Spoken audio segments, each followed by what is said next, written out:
Scientifically بھی یہ بات ایکسیپٹ کی جاتی ہے کہ یونیورس جو ہے یہ فائنائٹ پاسٹ میں وجود میں آئی ہے، یعنی یہ نہ تو کائنات ازلی ہے اور نہ ابدی ہے، بلکہ یہ فائنائٹ پاسٹ میں وجود میں آئی ہے، اور ایک ٹائم پہ جا کے ان چیزوں نے یہ چیزیں جا رہی ہیں ایک اسٹیٹک ایکویلیبرم کی طرف، جو سیکنڈ لا آف تھرموڈائنامکس ہے کہ یہ چیزیں جا رہی ہیں ایک اسٹیٹک ایکویلیبرم کی طرف، اور یہ آئی بھی ہیں ایک فائنائٹ پاس میں جو ہے نا یہ وجود میں آئی ہے۔ تو ان کو ڈیفینیٹلی کریٹ کیا گیا ہے، اور انسان کی یہ جو دنیاوی زندگی ہے یہ ایک ٹیسٹ ہے، اور اس کی یہ ایک عارضی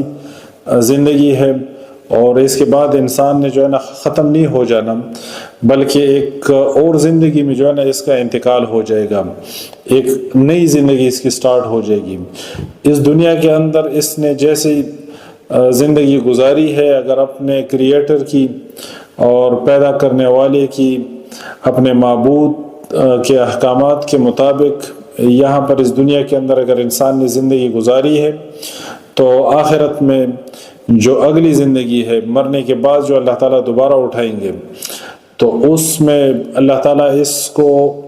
راحت اور سکون والی زندگی جو ہے نا وہ اللہ تعالیٰ اس کو عطا فرمائیں گے، اور اس میں کوئی بھی شک والی چیز نہیں، اس میں کوئی بھی تردد والی چیز نہیں۔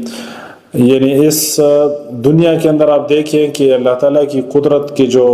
کرشمے ہیں اور اس نے جو چیزیں پیدا کی ہیں، تو نہ تو جنت میں تردد ہونا چاہیے، اور نہ ہی اس کی نعمتوں میں کوئی تردد ہونا چاہیے، اور نہ ہی دوزخ کے بارے میں کسی کو شک و شبہ ہونا چاہیے، بلکہ یہ ساری چیزیں یقینی ہیں،